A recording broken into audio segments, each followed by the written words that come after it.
Welcome to episode 99 of the Various and Sundry podcast.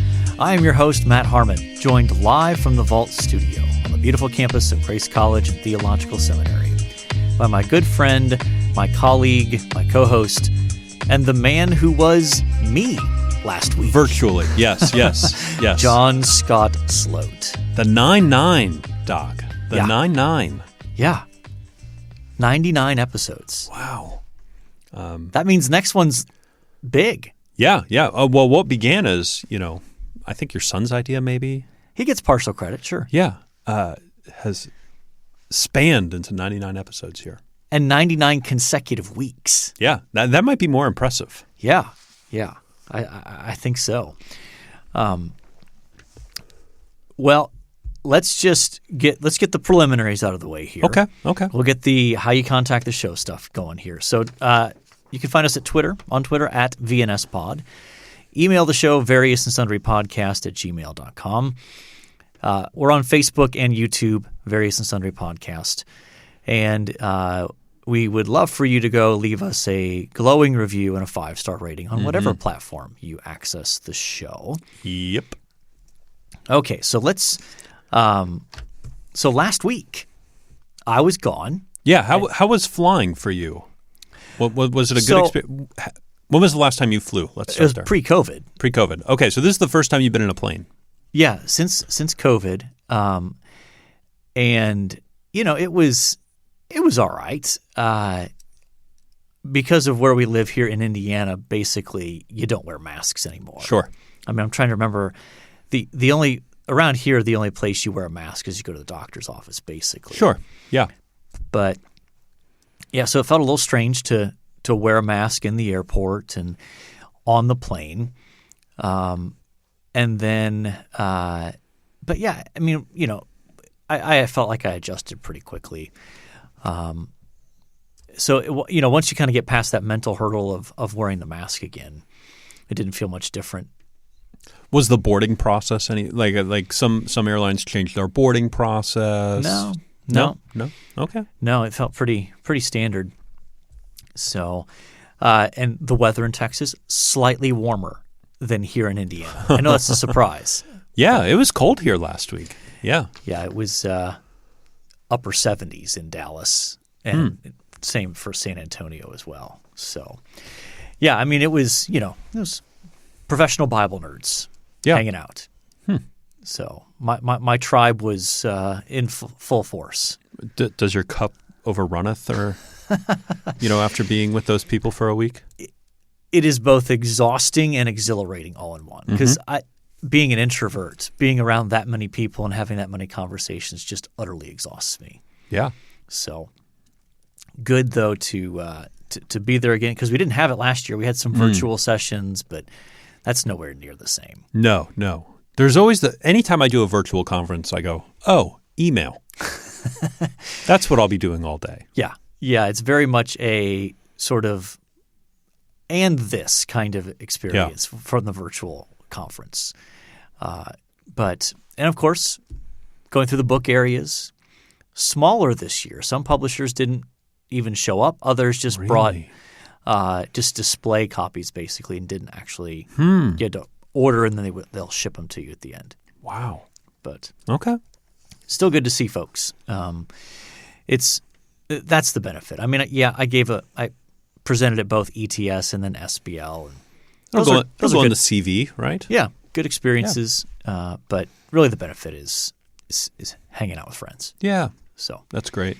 So what happened here in the lovely Winona Lake while I was gone? I mean, you pinch hit for me. So you taught my New Testament class on Wednesday and Friday afternoon. Yeah. And then you filled in for me in my Life Ed class on Luke at the church. So yeah. All those things went relatively well. I've received no complaints. Well, that's a positive. Any glowing praise or no, none of that either. Okay. Yeah, so relatively well. Yeah. It was a little bit busier because I had some of those responsibilities. Sure. But other than that, it was a pretty normal week here. It was a little emptier maybe around the office. Mm-hmm. Different people have been traveling and out, and So it's been quiet on the front here. Okay. Well, this week probably won't be much different just because it's the short week before Thanksgiving here. So. Yeah, the difference is I won't be here. You guys are traveling? No, Andrew's folks are in Fort Wayne, so Christmas. We'll be there. You guys are going. Yeah, we'll be in North Carolina. Oh, that's right, North Carolina. That's right. Yeah. Yep. Yeah. Okay. Good to know. Well, a pretty busy sports weekend. Let's start with your beloved Jets, Jets. Yeah. They lost to the Dolphins. Yeah, it was bad. The Dolphins are not good. No. Neither are the Jets, though. Right. I mean, let's be real. Brutally honest. Yes, neither are very good, and I caught the very end of that game. Okay. Went up to dinner at my parents' place, who have NFL Sunday ticket because my dad loves pain and misery, and he was watching that game, and I just kind of looked. I'm like, I don't even know how you're stomaching this into the fourth quarter. Yeah. Was it competitive? It was a close game. Okay. Yeah. Like 17-24, something along those lines. Okay. It was 7-7 at one point. At one point. Okay. Yeah. I hear you. Okay. But yeah, I just don't think it was it wasn't a very good game. We had Joe Flacco at quarterback. Yeah. By the way, one of the guys with the most deep set eyes ever, like his eyes feel like they're a good 3 to 4 inches into his head, Yeah. But not tremendous play from him. Yeah. But not losing play either. He's well beyond his prime at this stage. Yes. Clearly just collecting a check at this point. But it's hard to blame him, right? I mean, he's making veterans minimum. Yeah. I think that's like $750,000 a year. For largely being a practice player and holding a clipboard on Sundays. Yeah, and talking to rookies and saying like, here's this, Yep. Yeah. So I didn't get to see much NFL action because I was on my way back from Texas, but I did catch the last half of the Chiefs and Cowboys game. That was kind of one of the premier games of the week. Yep, that was a big one. And a little bit of the Steelers Chargers game last night. Yeah. So I watched a little Cardinals Seahawks, and the Jets have the Seahawks pick in the coming draft, first round pick. Okay. Right now it's a top 10 pick, so there knock on wood. Yeah. Well, the more enjoyable part of the weekend, sports-wise, was, of course, Saturday. Yeah, did you get to watch? Were you at SBL on Saturday? Okay, so I was, but so I was presenting a paper at 1 o'clock Central Time. Okay. So that's 2 o'clock Eastern. Sure. Which means that going into it, I thought, okay, I'm at least going to get to watch the first half of the game. Mm-hmm. And then I'm going to be, trying to, not obviously looking at my Apple Watch for updates after I'm, done presenting and fielding questions about my paper. So I was not looking forward to that. Thankfully, the Buckeyes did me a solid. They shut the door pretty early. And put it out of reach very quickly. So that might have been the most impressive half of Ohio State football. Certainly it's been all year. But maybe that I can remember in a while.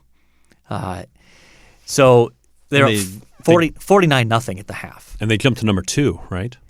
In the AP and the coaches poll, the playoff rankings come out Tuesday night. So okay, it'll be. I'm not sure how that will work with Alabama. The committee is just pretty biased towards Alabama based on history. Yeah, but they're not supposed to take that into account. Yeah. Oh, but it does. Yeah. Right. But I think Ohio State's quarterback C.J. Stroud has cemented himself as a Heisman frontrunner. Okay. He was, I think in the first half, he was 29 of 31 for like a little over 300 yards and like 5 touchdowns. Yeah, so he's found his rhythm. Yeah, he finished 32 of 35 for like 400 some yards and 6 touchdown passes.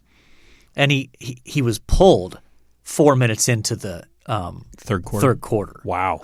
So, he does that all in basically one half of football. But And then this week is the team up north. Yep, big game this week. Yeah. So this was SEC Cupcake Week. So if you looked at all the schools that Georgia and Alabama were playing, it was all these like FCS schools that have names that you don't necessarily recognize. So congrats to the SEC on some solid scheduling there. Like Gardner-Webb, or who did they? Georgia played Charleston South, I think. Charleston Southern. There Yeah, you go. Christian school. Okay. Yeah. Down in Charleston, South Carolina. They didn't treat them very Christianly. Yeah. So I think, and Oregon lost. So now this week's college football playoff rankings will be some version of Georgia, either Alabama or Ohio State will be second. The other will be third. And then fourth, I think, will be Cincinnati. Ooh. They've snuck into – I think they will sneak into that 4 spot. And then it'll be probably Michigan and Notre Dame. So Notre Dame could still sneak into the playoff. Could. There'd have to be some losses at the top, right? Well, but Ohio State and Michigan play each other. So there's one team that's going to be eliminated from that. And then but what Notre Dame has to worry about is the if the Big 12 conference champ has one loss. So right now you've got Oklahoma State and Oklahoma with one loss each. They play each other this Saturday. And then there'll be the conference championship game after that. If one of those two teams wins out, I think they will leapfrog Notre Dame in the standings. Really? Yes. I think the conference championship piece will be credited to their favor. So we'll see. One other quick sports thing. Yeah. Did you see the LeBron James fight? I didn't. I only saw a headline that he got ejected. Okay. So you're going to have to walk me through this. I can't remember the other guy's name. Isaiah something, I believe. But it was in Detroit. And there's a foul shot that goes up. And the guy that LeBron is boxing out goes down. And what ensues is this guy getting really upset and coming after LeBron and kind of relentlessly coming after LeBron to the point where like his teammates can't hold him back. So after initially getting him away, he goes, I'm fine. And then he just takes off trying to go around everybody to get to LeBron. They stop him again. He goes, I'm fine. And then he takes off and he gets a head of steam and just has tacklers bouncing off of him as he tries to like get to LeBron. And then it takes the whole team and the coaching staff to get him down the tunnel, at which point he gets into the tunnel and takes off. And he's trying to go around the other way to get after. I mean, the guy's relentless. Half his face is covered in blood. I mean, it was serious. And LeBron, and this is one of the things I think that annoys me about LeBron, like they show the replay, and there seems to be some pretty significant intent in that elbow/fist throw that catches this guy in the face. Seems to be.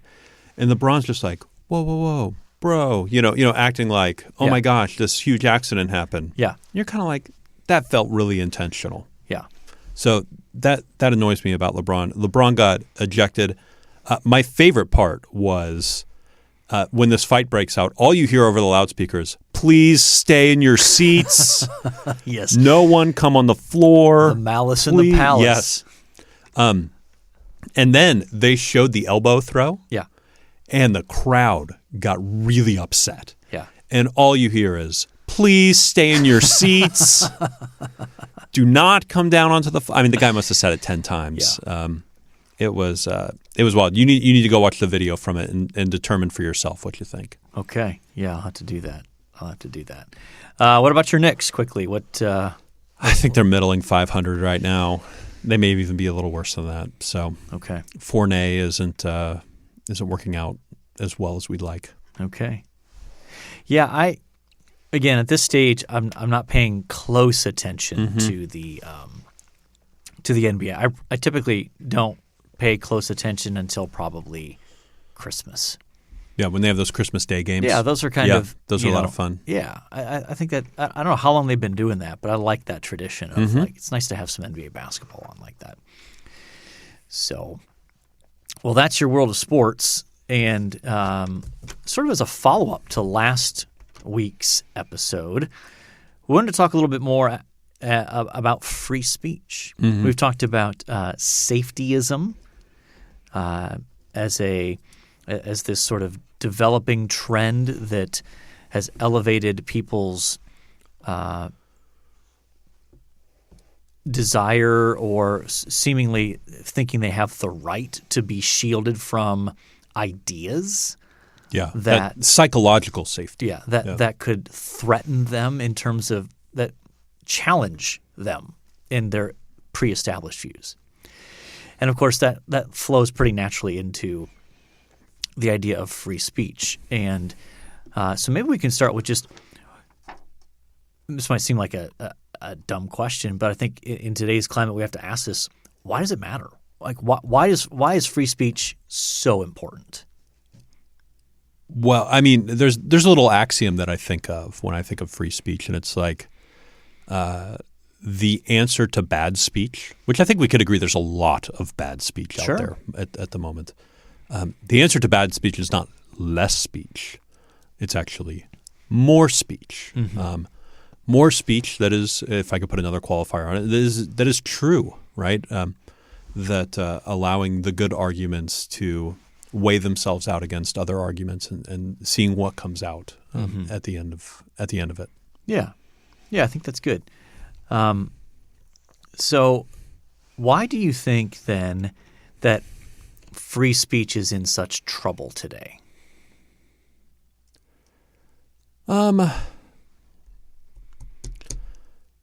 Yeah, I don't know that I have good answers to that. I don't know that it's a one answer sort of thing. I agree with that. Yeah. I do think there is the culture of safetyism, like we talked about last week, right? Where what's most important is the psychological safety of individuals, and they don't want to be challenged, or they don't want to hear things that disagree with them necessarily on a host of issues. Yeah. And my goodness, and I think there is some legitimate, like, my goodness, maybe you shouldn't be present for when we hear this, because there could be some sort of damage done. Like, I think of somebody who has survived something horrendous, hearing it again. Like somebody that goes to war, hearing fireworks and booms like that may not be the best for them. Right. It may set off something in them. Yep. So I think that there are moments where I think those things are to be avoided.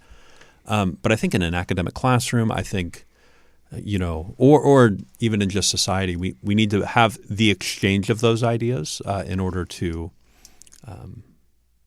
come to better ideas. I don't know if I answered the question. I went on a trail and no, that's good. Found myself there. Yeah, I think this came up last week, but I think it bears repeating that when, as a culture, you abandon the idea of absolute truth, along with it goes free speech ultimately. Because then it's not about, well, there's this sort of objective thing, for lack of a better term, that we're trying to discover, determine, figure out. It just then becomes, all right, so how do we assert our own view and get it to a place of dominance? Yeah, I think objective thing. I think objective reality even would fit there, right? That that there is a objective understanding of how the world works, what works, what doesn't work, what a human is, what is right, what is wrong, those types of things. So let me ask this, because here's one of the tensions I feel in conversations about free speech. I think that as originally founded, the U.S. was based on the idea that in the public square there should be it's the marketplace of ideas. Sure. That people should have the freedom to share their ideas and advocate for them, to attempt to persuade, to attempt to convince. and that there was this expectation that in the public square there would be a clash of ideas, but that ultimately there was a shared value of, well, we're looking for truth. Yeah. We're looking for what coheres with and corresponds to reality. That doesn't exist anymore as a broadly held cultural value, I don't think. Well, and I think that's where we got to be arguing for that as well. I think that's part of the persuasion is persuading that truth is out there, truth is real. And I think humans have an innate sense of that, even if they would argue the opposite, if that makes sense. I think there is an innate human sense that there is truth, there is reality that is out there. And it's not self-made or self-discovered. Yes, but I think that when you have expressions that are so common now, like my truth, well, my truth is different than your truth. Yeah. And basically what people mean by that tends to be more my experience is different than your experience. And that to me, there are dangers to free speech all over the place here. One of them is this idea that that you cannot challenge someone else's story. The sort of lived experience, personal narrative is seen as sort of the trump card of it doesn't matter what facts and evidence you present. If that doesn't cohere with my individual personalized lived experience, then it's irrelevant. And I think there's been an elevation of experience over objective truth in our discourse, such that when you try to talk about evidence, facts, observations, and you get pushback from well, that's not my experience. My experience is this. That makes it difficult for free speech to thrive, because then that becomes experiences become weaponized in the sense of any information, and this works across the political spectrum. Oh, absolutely. I'm not trying to pigeonhole one side or the other on this, but that when you have information, facts, etc., evidence that contradicts the narrative, well, then you just need to stick to the narrative and avoid this other evidence, so to speak. Yeah, and maybe another caveat to that is experience is part of our understanding of truth, also, right? Yes. Yeah, it's part of it. I think I like your wording that we elevate it perhaps over truth and evidence or other things. And I think we see this where part of where it shows up, I think, regularly in our public discourse is that certain people have certain experiences, and that gets elevated into this narrative. But then if you try to bring evidence and facts to that discussion of whatever the issue is, it's seen as the personal attack, and so it becomes this battle between, okay, how do we recognize your experience may in fact be valid? That may be true that happened to you, or that has happened to several of you. But when it comes to evidence and facts in terms of across the population, that in fact that's maybe that if you just listen to the narrative, that doesn't line up with the actual hard evidence of statistics and evidence across the board. I think that's a problem. Yeah, I think that's a problem, and I think part of that is winsomely and convincingly and trying to use persuasion to talk about those facts and talk about those things. I agree it's an issue. I agree it's been elevated far too high. But I don't know other course we have other than to try to persuade and tamper and bring back the elevated role of experience. Does that make sense? Yeah, I think so. I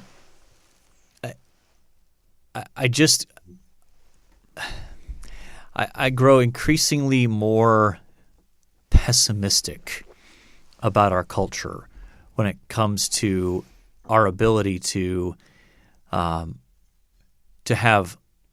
fair-minded, open discussions about controversial issues that don't immediately turn into personal attacks, sure, or that are perceived as personal attacks, right? So that any attempt you make to contradict what someone's personal experience is automatically seen as a personal attack rather than as part of a discussion of ideas. And again, all sides of the political spectrum tend to do this, where they will too easily devolve conversations into name calling, into ad hominem attacks that you're like, this is not going anywhere.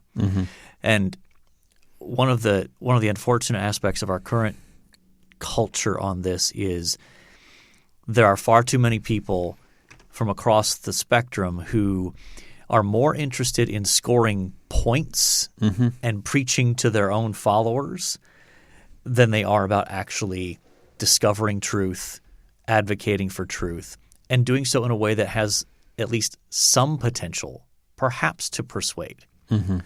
Because it's not easy to score cheap debate points, but that's never going to persuade. I can caricature a view I don't hold and come up with some clever rhetorical statements that make that view look stupid. But that's not going to persuade anyone who holds that view of like, oh, maybe I shouldn't be interested in that. Maybe I shouldn't hold that view. So I'm just not sure because I'm just not sure how as a culture we move forward on this. Yeah, and I think, I think I come back to a bit of the same spot where I'm like, I don't know what other choice we have. I think persuasion, free speech has to be a part. I mean, there's in part that's how society's set up, in at least the United States is like there needs to be a marketplace of ideas and exchanging of things. I mean, on the political end of things, one thing that I've heard that I think would be really helpful is get cameras out of the places where laws are made. Right? Get C-SPAN has ruined things. Get all the cameras out of the Senate, all the cameras out of the Congress, and let those people go behind closed doors and negotiate, work on things instead of using it as an opportunity to send a 30-second tweet out or a video clip out about X, Y, and Z to their constituents. So on the political side, that'd be one thing I think that would be helpful. Sure. Agreed. I also, though, find myself thinking part of this is a media problem. That gone are the days where the media tends to views itself as we're just interested in the truth. Reporting facts. Sure. And giving information and clearly distinguishing between reporting of facts and events and commentary that is clearly oriented towards one position on issues. Sure. I do appreciate newspapers that still have a firm line between opinion and news. At some papers, which my beloved New York Times has done this, there's very little line between opinion and news on their website. Right. And so part of then what makes that difficult is where do you even get reliable information? Because seemingly every news outlet has a slant. And it seems to go beyond – I mean, you can probably pick out a few exceptions, but it seems to go beyond just human beings have a natural bias to begin with. Of course, they're not morally neutral or just neutral in general. But it's turned from it feels like it has turned from let's report the facts, and maybe there's a little bit of a noticeable bias in the way that we frame that, to now it's advocacy journalism is what it is. Yeah. It's we're going to tell you this information to get you to think a certain way about this rather than, we're just going to put the information out there, let you draw your own conclusions, maybe even tell you what different views are on this and give them equal airtime, so to speak. But when you lose in that public space a commitment to some measure of neutrality and objectivity, that becomes very difficult, I think, to have these kind of conversations. I agree. And to add another element to that, right? That's the professional media side of things. Sure. I think Twitter, Facebook, and Instagram. I think all those things make it more difficult and make it far more complex. Yeah, I agree with that. I guess, so one example that comes to mind. I was having a conversation a while back with somebody. I'll keep this vague. Okay, you're not going to throw out their name and tell us about the whole incident, how embarrassing it was for them? I'm not. Okay. I'm not. So I was having a conversation, and we were talking about, and again, I'm probably going to step in it for saying this, but here we go. Ready for this? Oh, boy. I was having a conversation with someone about efforts to ban the teaching of CRT in schools. Okay. All right. Okay. I was ready for a bleep button or something that we needed there. Okay. No. Just having this conversation. And this person asked me, knowing what I think of CRT, asked me, are you in favor of banning the teaching of CRT in the classroom, in like public schools? And here's my dilemma. The free speech advocate in me wants to say, no, I'm not in favor of that. Yeah. What I want is for there to be able to be an open discussion, a fair presentation of this is what it holds and what it advocates for. Here are arguments against it. Now you sort it out. You think it through. That's what I want. But that's not going to happen in a public school setting in most cases. It's either taught and advocated for, or it's just going to be banned. Yeah. And I think I don't think that's good. Yeah. But I can also understand the impulse that says, well, if you're not going to have an open and honest discussion about it, then maybe it is better to ban something. But now we're getting down that road of like, now we're banning speech. Now we're now we're being anti-free speech in one sense. So that's the tension I feel, John, when it comes to discussions about free speech. Of in a context where I am confident that at least there's a fair hearing, sure, talk about it, throw it out there, make your best arguments for it, but then make sure that you've also got opposing views that are like, here's why that's not helpful, here's why that's not true, here's why that's dangerous, and put it in front of students like that. But too often on issues like this, it's just one direction or the other. It's all, well, of course, all these little tenets of CRT are great, and of course they're illuminating, or it's everything about CRT is awful and dangerous, and there's nothing here, so we shouldn't even really talk about it. Like the free speech advocate in me wants to say, can't we just put it all on the table and talk through what how to think about this? But that doesn't happen anymore in large parts of our culture. Yeah. So that I widely resound with what you're saying. Like I echo lots of what you're saying. Yeah. So that's where I feel that tension as someone who, in general, wants to advocate for free speech. But if it's not going to be, if there's no real opportunity for that to take place, I just feel stuck in those contexts. Yeah. Yeah, and I think that's part of being. I think that's part of being in our modern moment, right? That we do feel really stuck in a number of those contexts. Yeah, absolutely. Well, do you think we've successfully solved the issue? No, I'm not even sure I could define the issue. Okay, all right. Well, we've certainly muddied it. Couple of resources. Yeah. On the news side of thing, one app I've used on and off is an app called All Sides, where they'll take a topic in the news headlines and give you 3 articles from different perspectives on that, and we'll identify like this one's on the right, this one's on the center, this one's on the left, and let you read each one and weigh it out, and even point out like, the right does this, the left says this more, and interesting. Yeah. So that, as well as some primary sources, John Stuart Mill's second chapter on liberty on free speech. Very, very good. Okay. Well, we are at episode 99, and we need an athlete, John. We've got options. Yeah, 99's a good number. It is. Maybe, well, we'll get started here. In our wheelhouse, the world of hockey. Totally. Wayne Gretzky. He's the great one. The great one. Yeah. Yeah. Yeah, he had a 20-plus year career, and he's the only player in the NHL who's had his number retired across the league. That's impressive. Yeah. Yeah. I mean, arguably the greatest hockey player of all time, right? I mean, is it even arguable? I think he's just the greatest hockey player of all time. Okay. Yeah. Although he was on amazing Oilers teams up there in the late 80s. Yeah. I mean, really excellent Oilers teams. Yeah. And I'm not sure he won any other cups. Did he win one with the Kings? That's a good question. I'm not sure. Anyway, we should probably move on to an athlete who's a little bit more in our wheelhouse. Yeah, Aaron Donald.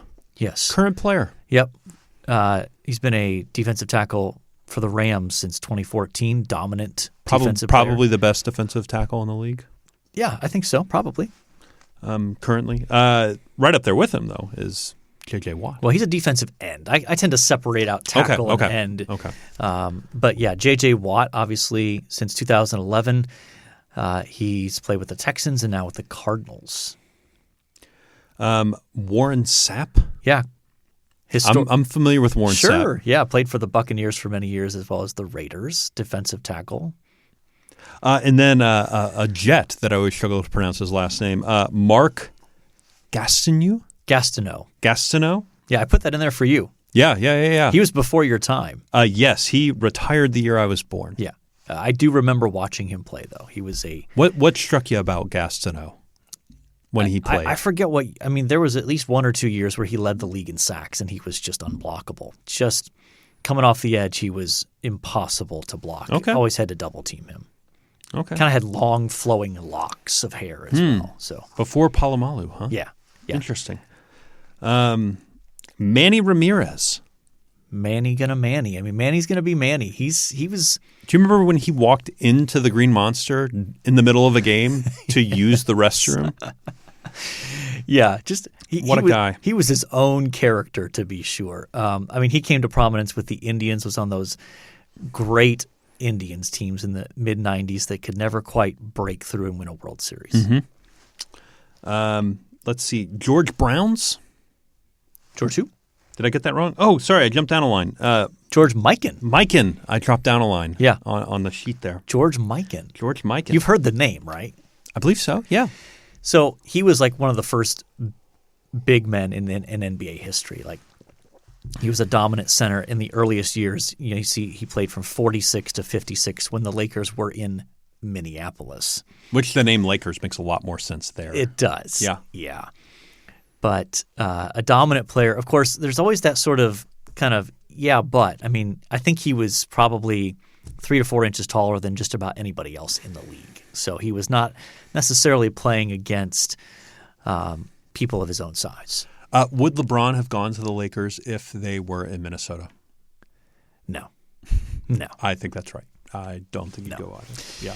Our Ohio State entries for today, Bill Willis was a lineman from 42 to 44. He's an NFL Hall of Famer with the Browns. And he had his number retired at Ohio State in 2007. Before that, though, Alonzo Spellman, defensive end, drafted by the Bears. I remember Spellman. He played from 89 to 91 at Ohio State. And Luke Fickell wore 99. Current coach of the Cincinnati Bearcats and was a longtime Ohio State assistant before moving on. So we have lots of options. And John, can I break some news here? How about next week? Okay. Yeah. All right. Yeah. Okay. So who you got? Got to be Wayne Gretzky, right? I think so. I mean, as much as I love Aaron Donald, J.J. Watt, and Warren Sapp, hard to pick against Wayne Gretzky. It is. With a nickname like the Great One. Yeah. Right? Yeah. I mean, I don't know how you go against that. So, one thing you liked. Okay. Well, I am making that one up on the spot. Would you like me to go first? Yeah. Why don't you go first and I'll come up with something. Okay. So, I mentioned this earlier in the show, but being in Texas at the Evangelical Theological Society and Society of Biblical Literature conferences, getting to spend time with colleagues and friends from across the country, as well as see some Grace alums, some Grace grads. Really? Yeah. What Grace grads did you see there? Kim Kroll. Kim Kroll was there? That makes sense. Yeah. Andrew Kutzier. Remember Andrew? Kutzier was there. Yeah. Very nice. Yeah, very absolutely. nice. I think he's a pod listener. I don't know. Yeah. Didn't come up. It didn't come up? Well, No. then clearly he's not. He's not, yeah. Although now I expect a tweet if he is. Yes. Andrew, this is going to be a weird one. We had the opportunity to go to a number of people's houses for dinner in the last couple of days. So the hospitality of others was very kind to us over the weekend. Gotcha. Anything in particular you want to highlight out of that? Or, I mean, obviously I don't want to put you on the spot, but was there maybe a meal or a dish or an activity? No, we did hang out with a family. I'll tell you who they are off pod. Had 3 of the most well-behaved children I've ever seen in my life. Okay. It was wild. I'll tell you more about it off pod. It was wild in the fact that it wasn't wild. Yes. Oh, my goodness. Like all these kids, all under 7 or 8, stood up from the table. May I be excused? Took their plate over to the sink and then played for the next couple of hours while we talked to their parents without screens. Wow. Yeah. It blew me away. I mean, just blew me away. So we need to get these people to write a parenting book? Of some kind. Yeah, I think so. That was one of the reflections Andrew and I had coming out of that dinner. Yes. I always remember being struck by when Kate and I were parents of young children. And we had friends who did not have children but had strong opinions on perhaps how we should have been parenting better. I always remember being struck by, interesting that you have strong opinions about something you've not done. Mm-hmm. And sure, you can have your theory. Let's see how it all turns out for you when you have children and theory hits reality. Oh, yeah. So I've never had that vibe from you. So okay, lovely. Lovely. I was quietly wondering. No. Oh my gosh, is he talking about me? No. What have I said? No. You've always been a great help to us in keeping our boys on the right path, including even vetting Christmas lists. Vetting Christmas list. Yeah. Teaching one of them how to drive a manual transmission. Yep. Or if there was a dust up of some kind, let's go buy a power tool, and I would go out and buy a power tool. I remember that. Yes. All right. Well, we have got things to do for the rest of the day here. I know you've got a meeting coming up, but we would love to wish our listeners a happy Thanksgiving. We hope you have a festive celebration with family and friends, that you eat lots of good food, catch some football, catch a nap on Thursday afternoon. I think so. Let the tryptophan take over. Yeah, absolutely. And so when do Christmas decorations go up in your household? Like November 10th. Oh, they're already up. So there's a few that are up. Okay. My wife has been pretty forceful that she wants to put the tree up. However, I don't think it's going up to the end of this week. Okay. We have a pretty firm commitment in our household that nothing goes up until after Thanksgiving. Typically, it's the Friday or Saturday, but typically the Friday of Thanksgiving weekend that the tree, and we don't do a ton of decorating. But so do you take a similar Christmas music stance? 100%. Okay. Well, Zach in Ohio takes a very different stance. Well, he's wrong. Well, so he told me, and this is something I think I could get on board with, where he listens to like Christmas hymns and things like that at this time of year. So after November 1st. Okay. But we'll not listen to like Jingle Bells until after Thanksgiving. the older I get, the less tolerance I have for that kind of Christmas music. Give me hymns. Okay, I can deal with that. But the sort of vacuous up on the rooftop, click, click, click. Yes, that kind of thing. I have very little tolerance for that. But interesting. Yeah, that's a me problem though. All right, well, it didn't see us going there, but hey, that's where we ended up. That's part of the beauty of the pod. Yeah, it's our pod. We get to do what we want. That's right. And if people don't like it, we're not going to apologize for this free entertainment that we provide. Yeah. That our work graciously lets us take an hour or so of our week to. Yeah, they provide the equipment, but and John, time. Yeah. But before we sign off here, next episode is 100. It's the big one. Yeah. It's the big 100. 100 episodes. We'll have to do something. Yeah, we've talked about it. I can't remember what exactly we've talked about, but we'll do it next Monday. We'll have to break some news next week that there'll be a slight formatting change to the program. Yeah. But in any case, I think we have covered our various and sundry topics. We're ready to call mission accomplished. I think so. And so all that's left to say is until next time, the Lord bless y'all real good. Later.